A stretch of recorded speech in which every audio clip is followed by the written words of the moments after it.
آپ کو پتہ ہے کہ سمندر میں جگ کیوں بنتے ہیں؟ اس کے پیچھے وجہ کیا ہے؟ کیا یہ جگ خطرناک ہوتے ہیں یا نہیں؟ آخر نروے کے لوگ برف کی کھیتی کر کے کیسے لاکھوں کما رہے ہیں؟ یہ مشین اکیلے کیسے جنگل کا خاتمہ کر سکتی ہے؟ اور ٹھنڈے علاقے میں لوگ کیسے اپنے پھل اور سبزیاں محفوظ رکھتے ہیں؟ تو چلیے جانتے ہیں آج کے اس ویڈیو میں۔ نمبر 1، اگر آپ کو سمندر میں اس طرح جگ دکھے، اس میں ان لوگوں کی طرح نہانے کی بجائے وہاں سے دور بھاگ جانا، نہیں تو آپ کے ساتھ بھی ایسا ہو سکتا ہے۔ اسے سی فوم کہتے ہیں۔ جب پانی میں کولے کاربن، مرے ہوئے پودے اور جانور کے اوشیشز ہوا کے کانٹیکٹ میں آتے ہیں تو سمندر کی تیز لہریں پیٹرون کو جگ میں بدل دیتی ہیں، جس میں لوگ نہانے کی غلطی کر دیتے ہیں جو کہ نہیں کرنے چاہیے، جس سے آپ کو سکن پرابلم اور سیریس انفیکشن بھی ہو سکتا ہے۔ نمبر 2، یہ ہے ٹوئے بولٹ،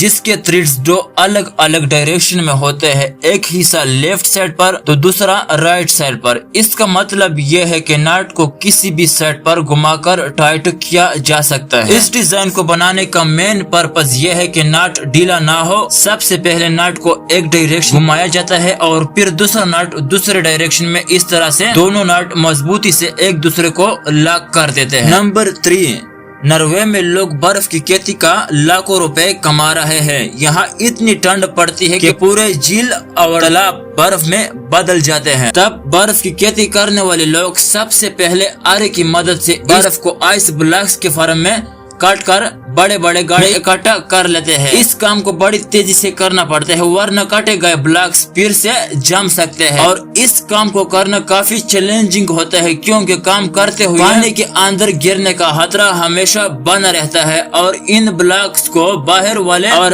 آئس اسٹیچو بنانے والوں کو سپلائی کیا جاتا ہے۔ نمبر 4، اگر اس مشین کو اکیلے جنگل میں چھوڑ دیا جائے تو یہ پورے جنگل کا اکیلے صفایا کر سکتی ہے، اور ایسا کرنے کے لیے اس کو کسی کی بھی ضرورت نہیں پڑے گی۔ دراصل یہ ملٹی ٹاسکنگ مشین صرف درخت ہی نہیں کاٹتی بلکہ درخت کٹنے کے بعد اس کی چلکیاں اتار کر پرفیکٹ حصوں میں کاٹ بھی دیتی ہے، اور اس کے بعد ان سب کٹے ہوئے درختوں کو ایک جگہ پر اکٹھا کر دیتی ہے، اور جب لوڈنگ ٹرک آتا ہے تو لکڑیوں کو اٹھا کر آسانی سے ٹرک پر لوڈ کیا جاتا ہے۔ نمبر 5، کیا آپ کو پتہ ہے جہاں پر زیادہ ٹھنڈ ہوتی ہے وہاں پر لوگ فریج کا استعمال نہیں کرتے بلکہ وہاں پر لوگ اس ٹیکنیک کا استعمال کرتے ہیں۔ یہ لوگ اپنے سبزیوں اور پھلوں کو تازہ رکھنے کے لیے رات کو ایسے برف کے ٹیلے جما لیتے ہیں اور پھر اس برف کو کاٹنا شروع کر دیتے ہیں، اور تب زیادہ محنت کرنے کے بعد یہ ایسا چھوٹا سا فریج بن کر